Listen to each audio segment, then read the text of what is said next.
Hola chicos, ¿cómo están?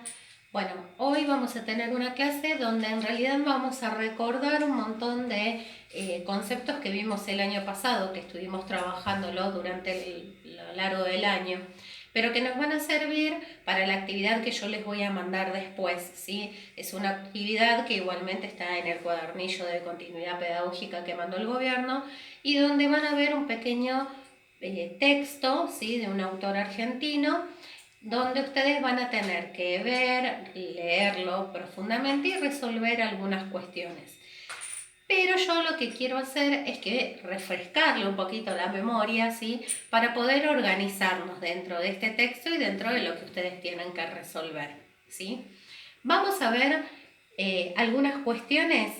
Este texto que ustedes van a leer es un texto literario. ¿Se acuerdan que nosotros podíamos agrupar a los textos según la intención que tenían? Y los agrupábamos en 4 tipos de texto: literario, informativo, instructivo y persuasivo. Este es un texto literario, ¿sí? Y la intención que tiene este texto es entretener, crear placer estético, recrear, ¿sí? Y mover sentimientos.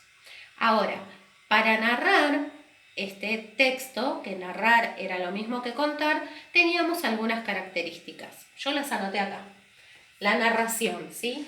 Para toda narración nosotros tenemos partes en esa narración que nos va a ayudar a poder ir llevando esta coherencia, esta cohesión de la que hablábamos en clases anteriores.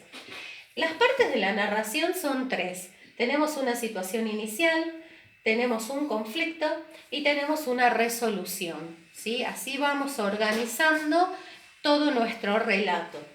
En la situación inicial nosotros vamos a encontrar lo que llamamos el marco narrativo.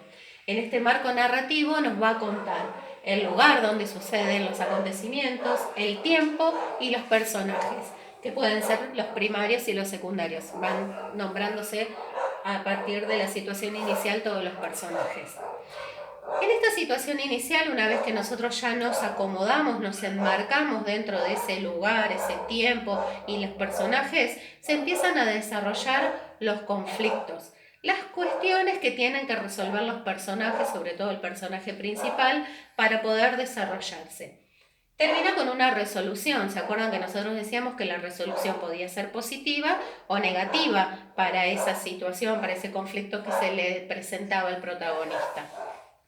Podía ser que Rapunzel se la pudieran sacar de la torre, o podía ser que no, porque era tan pesado el príncipe y se le cortaba la trenza, no sé. Puede ser positiva o negativa. En este conflicto, donde nosotros vamos a empezar en el conflicto y la resolución, a contar, ¿sí? de mayor manera todo lo que es nuestra narración, vamos a encontrar la secuencia narrativa. En esta secuencia narrativa son las acciones más importantes de una historia que no se pueden suprimir, ¿sí? No las puedo quitar de la historia. Yo cuando voy a ver una película, cuando vuelvo a mi casa y le cuento a la gente que no la vio, no estoy 2 horas 45 como duró la película contando paso a paso todo, sino que hago un resumen donde cuento las acciones que fueron más importantes, lo que me interesa de todo ese relato, ¿sí? Rapunzel, vamos a tomar de nuevo el ejemplo de Rapunzel, que Rapunzel estaba encerrada en la torre, que el príncipe la encontró, que le pidió que bajara el cabello, ¿sí? No voy contando toda la historia porque para eso justamente está la narración, el texto escrito. Entonces las secuencias son las acciones más importantes de la historia que no se pueden suprimir y que tienen un orden cronológico. ¿Se acuerdan que habíamos dicho que crono venía de tiempo? Así que voy a tener un orden en el tiempo.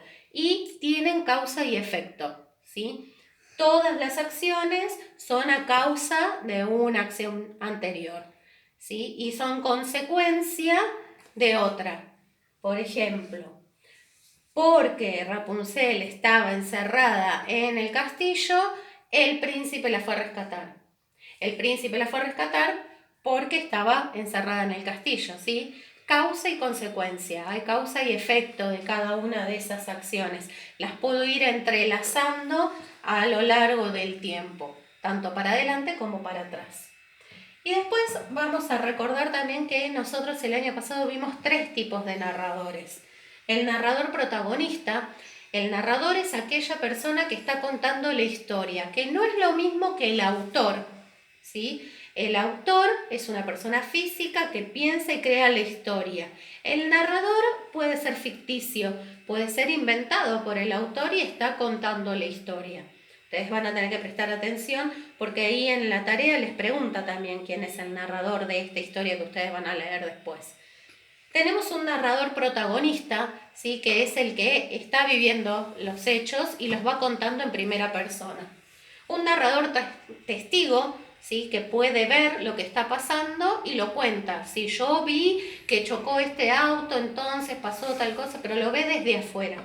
Y después tenemos un tercer tipo de narrador que vimos el año pasado, que era el narrador omnisciente. Ese narrador que todo lo puede ver, que sabe lo que piensa también el personaje, lo que siente, ¿sí? Ese narrador que era como Dios, que podía ver hasta, por ejemplo, dos situaciones distintas.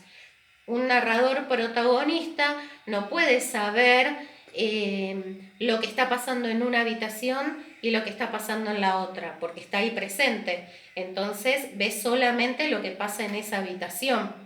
Pero si un narrador dice, mientras tanto, en tal lugar ocurría tal cosa, si es un narrador que está por afuera, como por arriba de toda la situación y puede ver varias cosas.